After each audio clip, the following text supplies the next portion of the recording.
So there's been this horrible attack by Russia using ballistic missiles, 2 of them, on a particular town in Ukraine. And Trump seems to have been triggered by it into blaming Ukraine for the war. Let's have a look.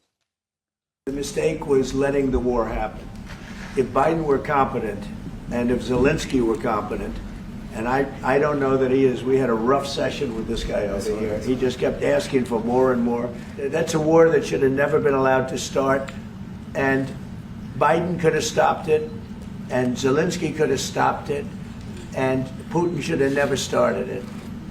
Everybody's to blame. I just think it's because he kind of suggests that Zelenskyy started, although he did say Putin should never have started it as well. So it's all a bit of a mangle, isn't it? It is a mangle. I think the reason why these comments feel so unsavoury is because just after Ukraine has suffered a horrendous attack on Palm Sunday, marking the beginning of Holy Week, which is one of the most important parts of the Christian calendar in a deeply Christian country, Ukraine, where I think people were actually killed when they were attending a church service, for Donald Trump, who is the darling of the Christian national right in America, to say that somehow, essentially, Zelenskyy is responsible for what happened on Palm Sunday. I think that's pretty despicable, actually.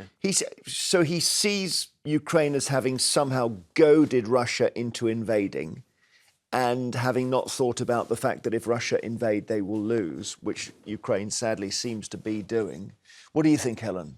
I just think Trump, he's just an idiot, isn't he? He's just comes out with just rubbish, and tomorrow he'll say something different, and he'll backtrack. In fairness to Trump, his whole thing is, we should never have gone into Iraq, we should never have gone into Afghanistan, we're never going to do anything like that ever again. And there'll be a lot of people who say, bang on, that they should never have been involving themselves in that stuff. You can't find anyone now who thinks the war in Iraq and Afghanistan were good for Britain or the USA. So that's his starting point. So when he gets asked to help Ukraine, he said, no, we're not getting involved in that. It's nothing to do with us.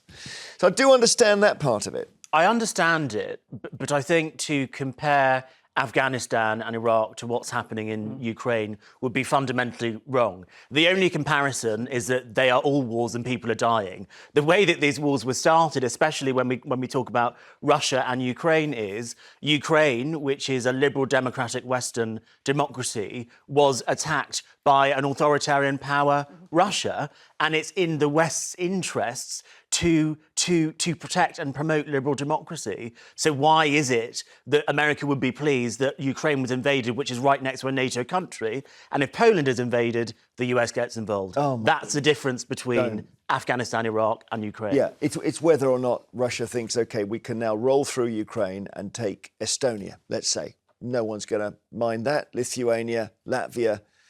You know, and Trump just doesn't want to get it. It's obviously, if America obviously isn't ever going to get involved, then Putin can do almost anything.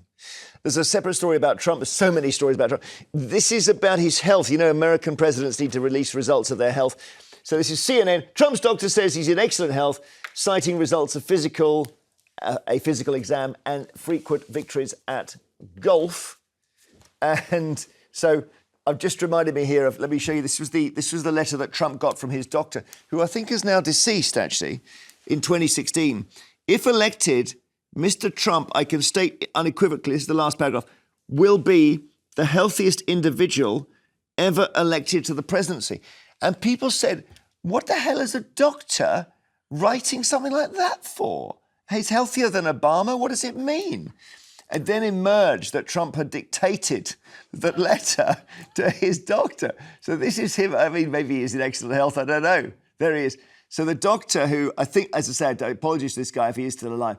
That's the doctor who gave, have a look, is the guy who gave Trump the all clear in 2016. I think it's a different doctor this time. Apparently, he's also the guy who may have given Trump the medication which helped with his hair. And the interesting thing about Trump's hair is that if you are on prostate suppressant medication, because it's hormonal, one of the things, the side effects, is that your hair goes crazy. So people are thinking the reason Trump has got very strange hair is he may be taking something just to defend against prostate cancer. That's all. So this guy would know a lot about him. I don't know. Do we trust it, Helen? That's his medical report? No. Can you trust anything around this? I mean, Well, he got 30 out of 30 in the cognitive test, but one of the but what was the test? Well, the question is, apparently one of the questions is, who is the president? So There you go. That's why I don't test it. yeah, I don't know. You know, in the end, you can have a great... We all know people who've had a medical and dropped down dead the next day. They don't Yes, spot everything. we do. He's of an age. He probably has quite a bit of cholesterol. He's not slim. But for a 78-year-old, he is doing pretty well. I think he's probably more active than most 78-year-olds. Yep. He's running the most important country And he's in not the world. cognitively impaired, I don't think. I mean, I know you said he's stupid, but I don't think I don't see signs of dementia No. in the way you did with No. Biden, Exactly. for example. Exactly. Just And Biden was all over the idiotic shop. logic, I think, is quite half the time. Yeah, but then he's been elected. That's the thing. He's been elected on saying what he says, and that he's worked out how to get elected. But he doesn't drink either, does he? He doesn't Yes. drink. Alcohol. That's a good point. probably I think good- his brother died of alcohol.